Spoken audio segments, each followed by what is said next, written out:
بسم الله الرحمن الرحیم. شخص نزد ابو حفص اسکندری آمده شکایت میکند که پسرم مرا با کلتک میزند.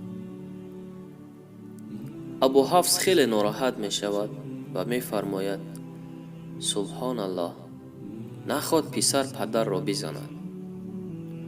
و به سوی این مرد میگوید که آیا پسرت را به مکتب داده بودی؟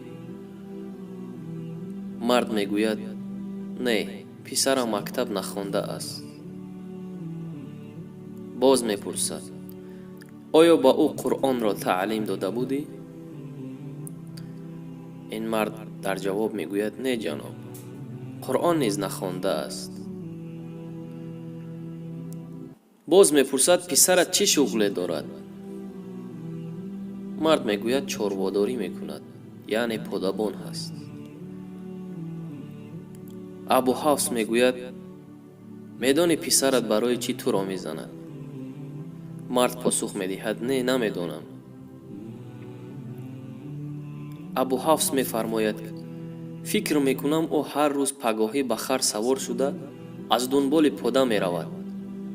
از بس که تو با او قرآن یاد نداده ای، او هنگام حرکت ترانه، شعر و سرود میخواند. بنابراین وی تو را گاو خیال کرده با کلتک میزند. ای مرد، خدا را شکر گوی که این پسرت سرت را نکفانده است. ای کسانی که صاحب فرزند هستید، پدران و مادران، خطاب من به شما هست. از مضمون این حکایه برمی آید که فرزند را علم و ادب و هنر باید آموخت، وگرنه برابر بزرگ شدن فرزند باری کلان بر والدین می گردد و از او به جمعیت فایده ای نمی رسد.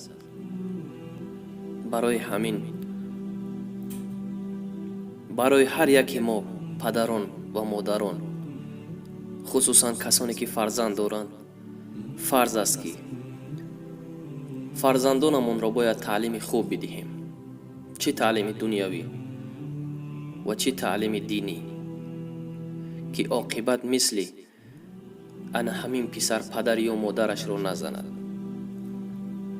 باقی در امان الله باشید.